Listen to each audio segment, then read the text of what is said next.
오소서 성령님. 새로나게 하소서. 아버지께서 나를 사랑하신 것처럼 나도 너희를 사랑하였다. 안녕하세요.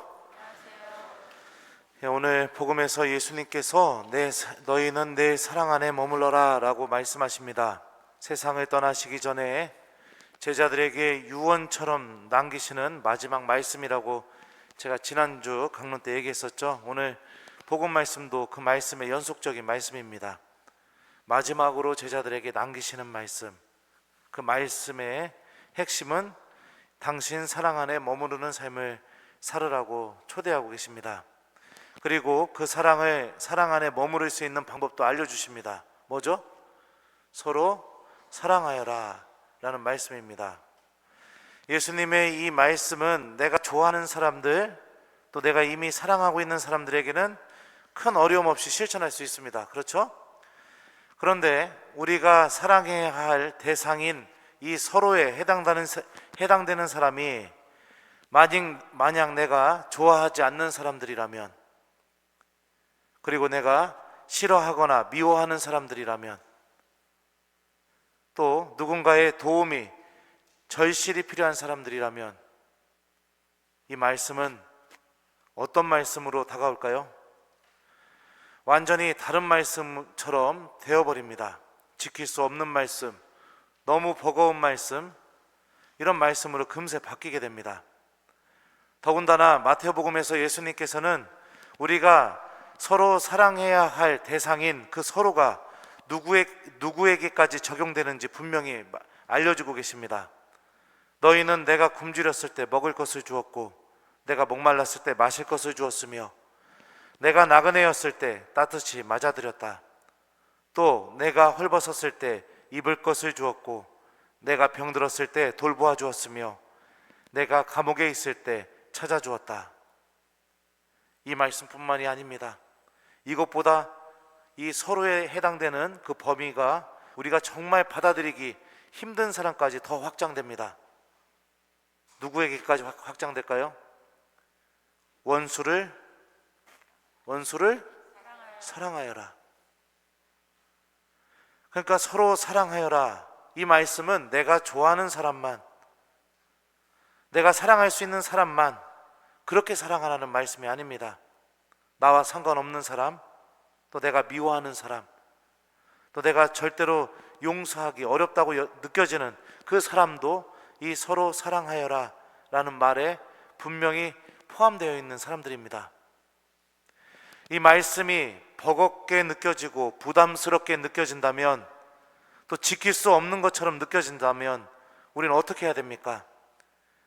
그냥 주님 죄송합니다. 저는 이 말씀은 제가 좋아하는 사람들에게만 쓰겠습니다. 저는 이 말씀은 저 사람들에게는 할 수는 없습니다 라고 이렇게 포기해버려야 될까요? 예수님은 우리가 정말 지킬 수 없는 말씀, 또 내가 원하는 사람들에게만 지킬 수 있는 말씀, 그런 말씀으로 제자들에게 마지막 세상을 떠나면서 이 말씀을 남겨주셨을까요? 오늘 제1독서를 보면 한 가지 힌트가 나옵니다. 그게 뭐냐? 자, 이방인들에게 성령이 내리게 됩니다.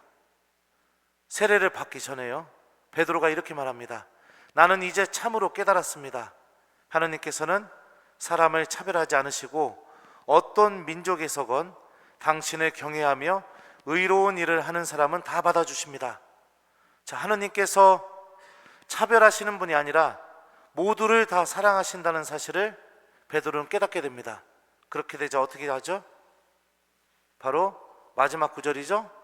예수 그리스도의 이름으로 세례를 받으라고 그들에게 지시하였다.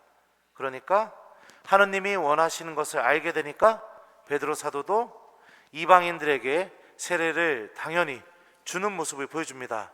이게 바로 힌트입니다.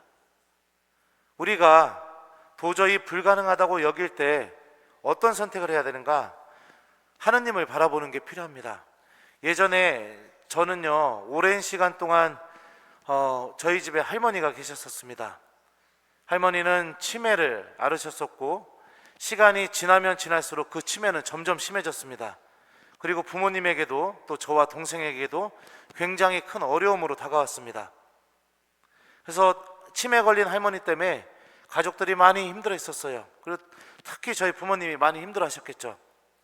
근데 하루는 교구에서 실시하는 교육이 있어서 부모님께서 어쩔 수 없이 할머니를 저와 동생에게 맡기고 그 교육에 다녀오셔야 했습니다. 그래서 학교에서 돌아왔을 때 식탁에 저희 아버지가 편지를 한 장 써놓으셨습니다. 아마 그 편지는 제가 태어나서 몇 번 안 받은 편지 중에 하나일 겁니다. 뭐라고 써주셨냐면, 할머니가 예수님이라고 생각하고 할머니 잘 돌봐줬으면 좋겠어. 우리 아들 잘할 수 있지? 이렇게 하고 그 편지와 함께 또 이렇게 뭐 맛있는 거 사 먹으라고 돈도 좀 놓고 그리고 교육에 가셨어요. 근데 아버지의 그 편지를 읽고 나서 마음이 확 바뀌게 되었습니다. 할머니께 밥도 차려드리고 또 가서 과일도 깎아주고 또 할머니하고 같이 무슨 말씀을 하시는지는 모르지만 같이 대화하고, 그리고 또 부모님이 주시고 간 그 돈으로 또 할머니 좋아하시는 과자도 사서 갖다 드리고 그렇게 되었습니다. 누군가를 사랑하기 힘들다고 여겨질 때 우리는 그 사랑하기 힘든 사람을 계속 쳐다보고 있으면 절대로 그 사람 사랑할 수 없습니다. 하지만 그 순간 하나님을 바라보게 될 때 우리들은 절대로 불가능하다고 여겨지던 그 사랑이 가능해진다는 것을 체험하게 됩니다. 아버지께서 나를 사랑하신 것처럼 나도 너희를 사랑하였다.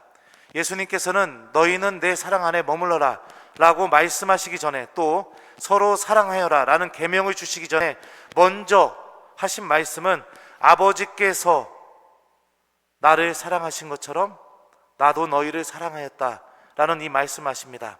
당신의 사랑이 아버지 하느님께로부터 받은 사랑, 그리고 제자들을 향한 당신의 사랑은 그 아버지께로 받은 그 사랑이 제자들에게도 그대로 옮겨진 사랑이라는 것을 분명하게 말합니다. 이게 무엇을 의미합니까? 하느님 아버지만이 사랑의 근원이다. 하느님만이 완전한 사랑이시다 라는 것을 의미하죠. 우리는 그 누구도 사랑의 원천이 될 수도 없고 사랑 자체가 될 수도 없습니다. 우리가 사랑 자체가 될 수 없다는 것은 우리가 누군가를 온전히 완벽하게 사랑할 수 없다는 것을 의미합니다. 실제로 우리들은 삶 안에서 체험합니다.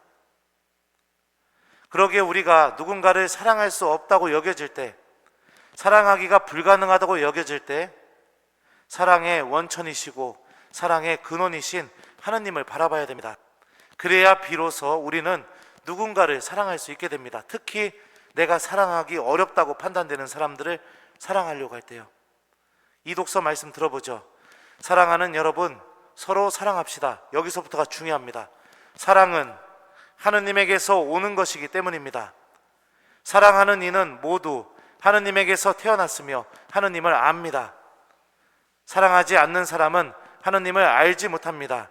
하느님은 사랑이시기 때문입니다. 요한 사도도 분명히 말하고 있죠. 사랑은 하느님에게서 오는 것이라고요.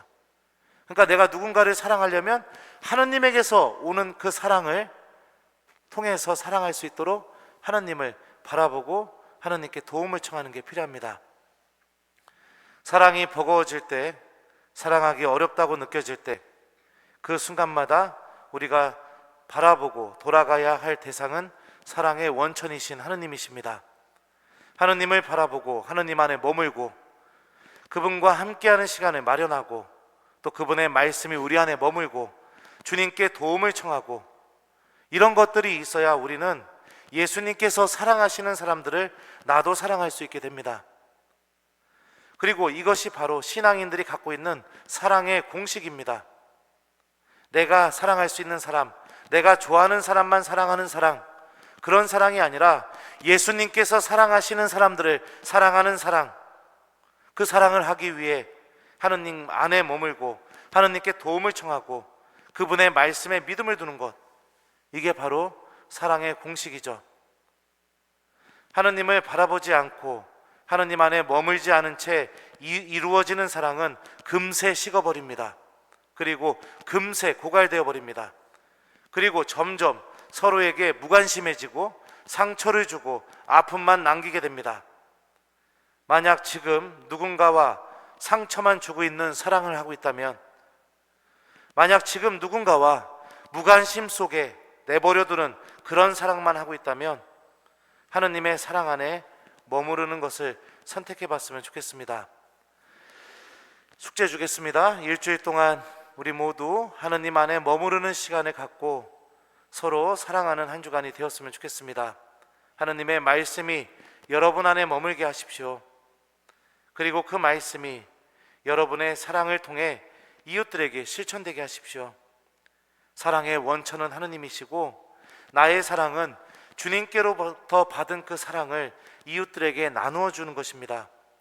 가슴 깊은 곳에서부터 샘솟는 사랑의 기쁨이 우리 안에 머물 수 있도록 먼저 하느님을 바라보고 먼저 하느님과 함께하는 시간을 가진 뒤에 그분의 도움과 은총으로 주님께서 사랑하시는 사람들을 사랑할 수 있도록 노력하는 한 주간이 되었으면 좋겠습니다. 아버지께서 나를 사랑하신 것처럼 나도 너희를 사랑하였다. 아멘.